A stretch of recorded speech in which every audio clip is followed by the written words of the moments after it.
All right, get ready to dive deep with us today because we're heading straight into a real-life mystery. A case that's had more twists and turns than Oh, yeah, we're talking about the Lake Waco murders. a case that really gripped the nation back in '82. So picture this. It's July 14th, 1982. Three teenagers, Kenneth Franks, 18 years old, Jill Montgomery, 17, and Railene Rice, also 17. Found dead in Spiegelville Park, Right by Lake Waco, right. right by Lake Waco. A seemingly peaceful setting turned into a horrific crime scene. And from what I've read, the initial investigation was... Well, it was a mess. Yeah. You had multiple agencies all kind of tripping over each other, rumors swirling around like crazy, leads drying up faster than a puddle in the Texas heat. Wow, they actually suspended the investigation after just 2 months. Yeah, and with a crime scene that gruesome, it's hard to believe. I mean, we're talking about Kenneth found posed against a tree, the girls naked, bound, and stabbed multiple times. Brutally stabbed. It's just... The crime scene itself is a puzzle. I mean, for all the brutality, there's a surprising lack of blood. Okay, so right off the bat, it's like, where did this even happen? Exactly. Was it the park where the bodies were found, or was it somewhere else entirely? Right. And then you've got the bindings, a real mix of things, including some of Jill's own clothes. So it sounds like the killer was organized in some ways. And totally improvising in others. Yeah, that's a weird combo. It really is. Okay, before we go any further down that rabbit hole, let's take a step back. Okay. And talk about the victims. Who were these kids? Yeah, so each of them had their own story, their own life that was tragically cut short. Right. Kenneth, for instance, he struggled with dyslexia in school, Oh, wow. but he was real close to his dad. He also had this ongoing feud with a convenience store owner Oh. named Munir Dee. Okay, interesting. What about Jill? Jill's story is particularly haunting. She'd recently left the Methodist home, How was it? kind of a boarding school. Boarding school, okay. And in the weeks leading up to her death, she'd been carrying a knife A knife. for protection, she said. Protection from what? Yeah, that's the question, isn't it? Yeah. Was there something or someone she was afraid of? Right. And then there's Railene, who was just giving Jill a ride that day. Just in the wrong place at the wrong time. A truly tragic twist of fate. Yeah, absolutely.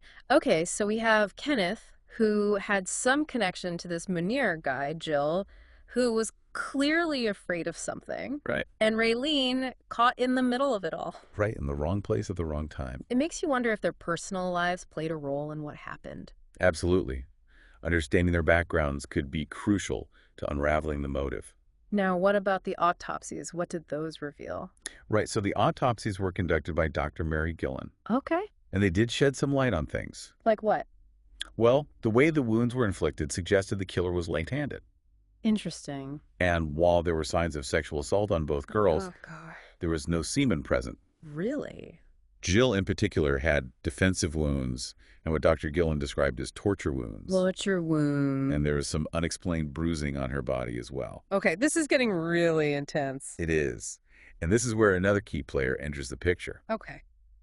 A patrol sergeant named Truman Simons, who became completely fixated on this case. Okay, Sergeant Truman Simons. This guy was all about gut feelings, not afraid to bend the rules. Sounds like he was a bit of a maverick. He was definitely not your average by-the-book cop. So we have this incredibly complex crime scene, and then enters Sergeant Truman Simons. What was it about this case that drew him in so strongly? Well, Simons was convinced that the murders didn't actually happen at the park. But that's where the bodies were found. I know, but he had this feeling, this intuition, Really? So he's going against what everyone else is thinking. pretty much from the get-go. Was he basing that on anything concrete? He called it intuition, but it's hard to say for sure. But that gut feeling played a major role in this whole case. Interesting. So he just had this hunch that things weren't adding up at the park. He just felt it in his gut. Wow. So what did he do? Well, he unofficially took charge at the crime scene, later volunteered to lead the investigation when it stalled, Okay. and even resigned in frustration when nobody seemed to be taking his theories seriously. Wow, that's dedication. So who did he have in his sights? Who did he think was responsible? Initially, he focused on Munir Dee. Oh, the convenience store owner. Exactly. Remember, Kenneth had that history of harassing him. I do, yeah. And there were whispers that Munir had this infatuation with a girl who resembled Jill. Okay, so there's a possible motive right there. Right. And Simons dug deeper and found out that Munir had taken out a $20,000 life insurance policy on this girl he was obsessed with. Oh, wow. And he'd listed himself as her common-law husband. Hold on. So if I'm following this right, the theory was that Munir, maybe driven by jealousy or revenge, was behind these murders. That was the thought. But if Simons was so sure, why didn't they just arrest him right then? Well, that's where things get even more complicated. Munir actually ended up passing a polygraph test. And he was released. He was released. Hold on. Munir passes a polygraph, but Simons is still convinced he's involved. That seems like a huge leap of faith. What was Simons basing his suspicions on at that point? Well, he became convinced that Munir must have hired someone else to actually carry out the murders. Oh, so he was looking for a hitman, basically. Yeah, something like that. Yeah. And he started hearing whispers about a guy called Chile who might have been involved. Chile? Is that his real name? Yeah, it was a nickname. But Simons became obsessed with finding this Chile. Okay. And his search led him to a pretty unusual place, the county jail. The county jail? Why at the jail? He actually quit his job as a police officer He quit his job. to work in the jail, just so he can get closer to this Chile. Wow, he quit his job to work in a jail. That's commitment. Yeah, Simons was all in on this theory. And what happened once he got close to this Chile? Well, it didn't take long before jailhouse informants came forward, claiming that Chile had confessed to them. Jailhouse informants. Okay. And Chile's real name, by the way, was David Spence. David Spence. So now we have Munir, we have David Spence, and these jailhouse confessions. It's starting to get pretty complicated. So what happened next? Well, this is where the story shifts from investigation to the legal arena. Okay.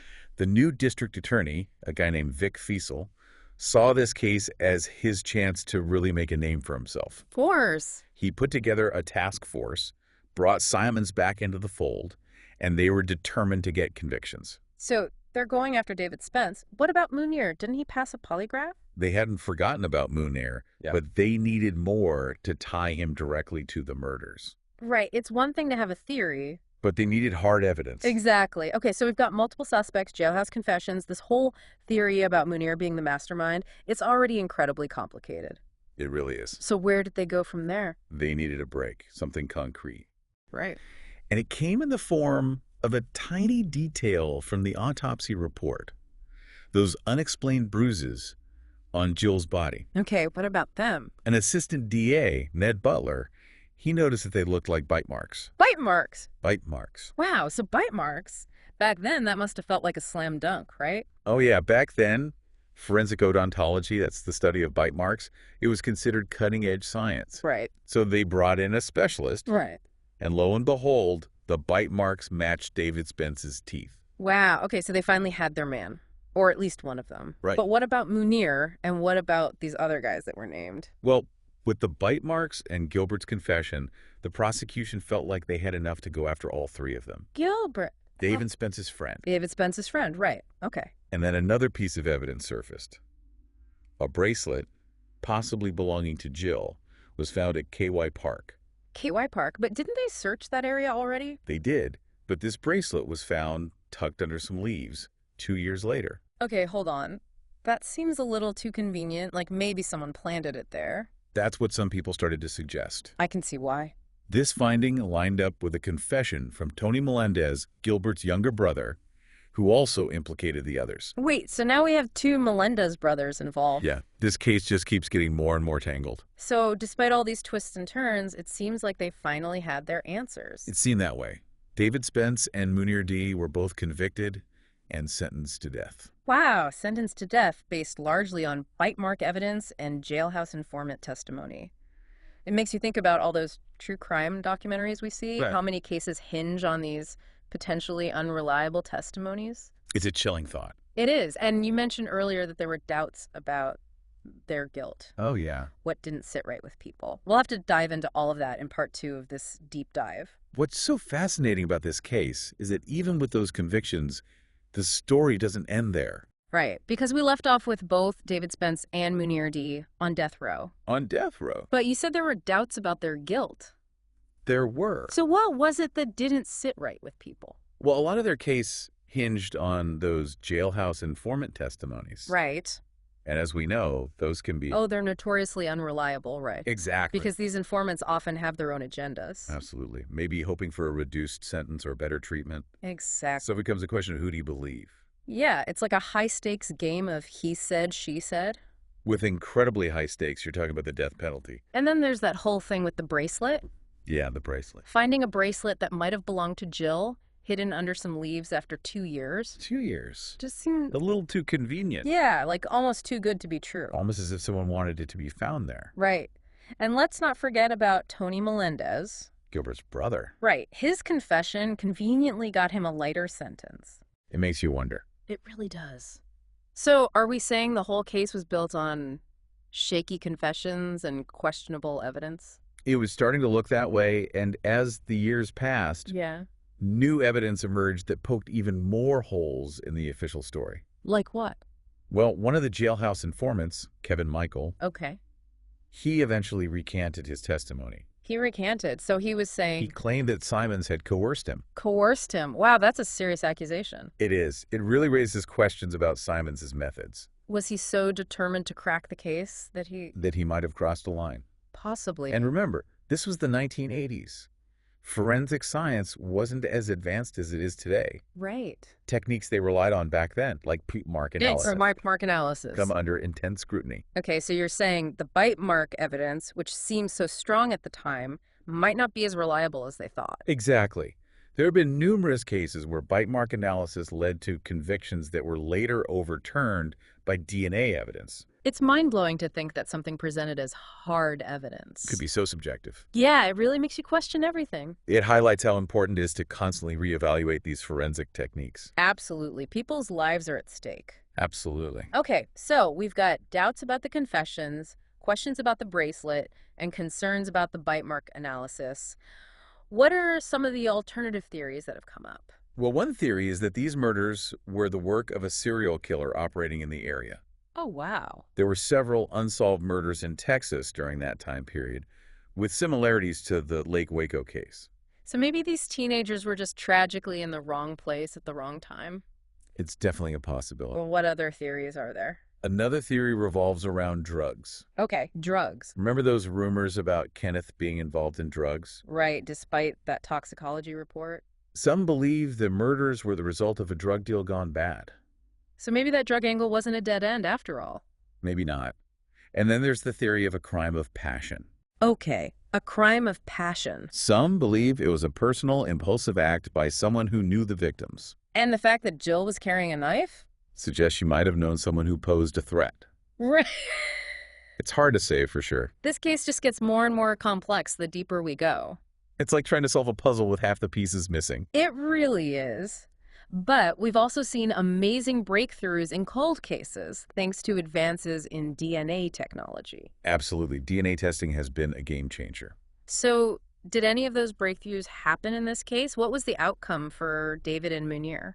Well, thankfully, neither of them were executed while their appeals were going through the courts. Okay, that's good. Their cases gained attention from legal experts and advocacy groups who raised concerns about the fairness of their trials. So there was hope that their convictions might be overturned. There was, and in 2019, Yeah, David Spence was granted a new trial. he was. This came after DNA testing on key evidence, including the bite mark evidence, failed to conclusively link him to the murders. Wow, DNA testing really has revolutionized the criminal justice system. It has.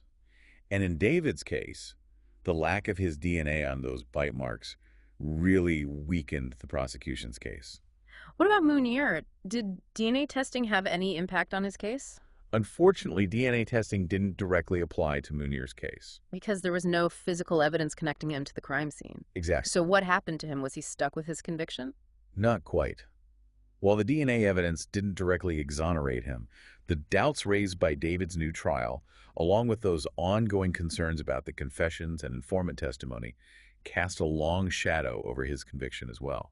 So even though the DNA evidence didn't directly apply to Munir, It still had an impact. it created this ripple effect. Exactly. What happened next? In 2021, a judge, citing concerns about the fairness of his original trial, overturned Munir's conviction Wow. and ordered a new trial. So both David and Munir were given a second chance at justice decades after they were sent to death row. It's a remarkable turn of events. It really is. But what happened next? Did they actually go through these new trials? Well, that's where things took another unexpected turn. What do you mean? The McLennan County District Attorney's Office decided not to retry either David or Munir. They dropped the charges after all this time, all these legal battles. Why would they do that?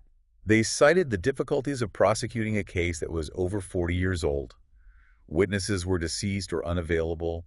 Evidence was lost or degraded. I see. It would have been incredibly challenging. So after all this time, all these twists and turns, the Lake Waco murders remain officially unsolved. That's right. David Spence and Munir Dee are free men. But their names will always be tied to this case. It's a story that leaves us with more questions than answers. It really does. It makes you wonder, who really killed Kenneth, Jill, and Railene? Was it random? Was it drugs, a crime of passion, or even a serial killer? We may never know for sure. And that's what's so haunting about this case. It's a reminder that the pursuit of justice isn't always about clear-cut answers. Sometimes it's about navigating ambiguity and accepting that the truth might remain elusive. So much to unpack here.